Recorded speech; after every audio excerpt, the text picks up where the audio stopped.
Senator Dolan.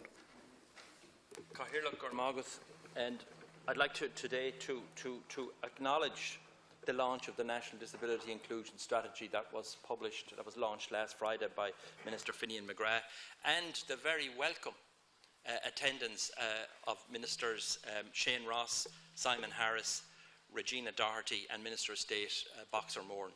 I want to acknowledge that a range of measures have actually come into place over the past year. The extra funding for disability service, the 10,000 thereabouts children that are now getting medical cards, the Making Work Pay launch earlier this year, and the personalised budgets work to come to fruition by the end of this year.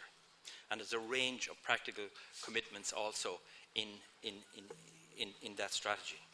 Yet amongst all this progressive news, I felt that I had to write yesterday to Taoiseach.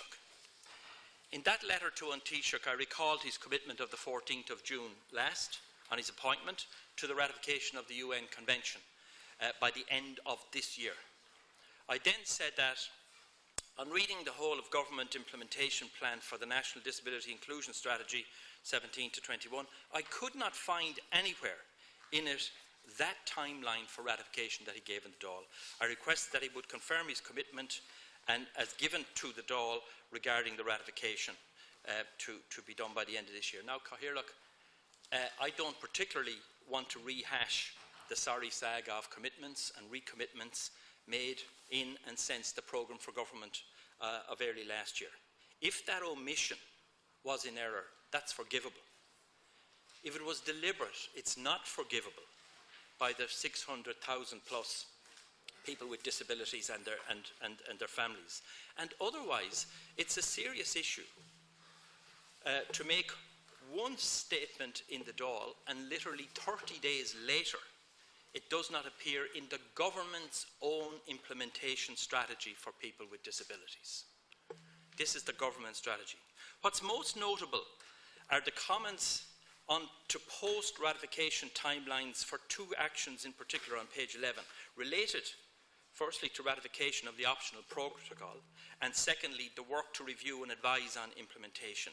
Yet the time frame heading beside those actions are elsewhere. Nowhere does it say by end 2017. Let me just conclude then. This Dáil, the Dáil, is suspended from late July until late September. It finished up last Friday. And this House rises in 2 days' time. I'm calling for the Taoiseach to come into this House before we rise for the summer recess and to confirm the end of 2017 deadline for the ratification of the UN Convention. And I would respectfully ask the Leader and the members of this House to facilitate the Taoiseach in this regard. Thank you, Senator.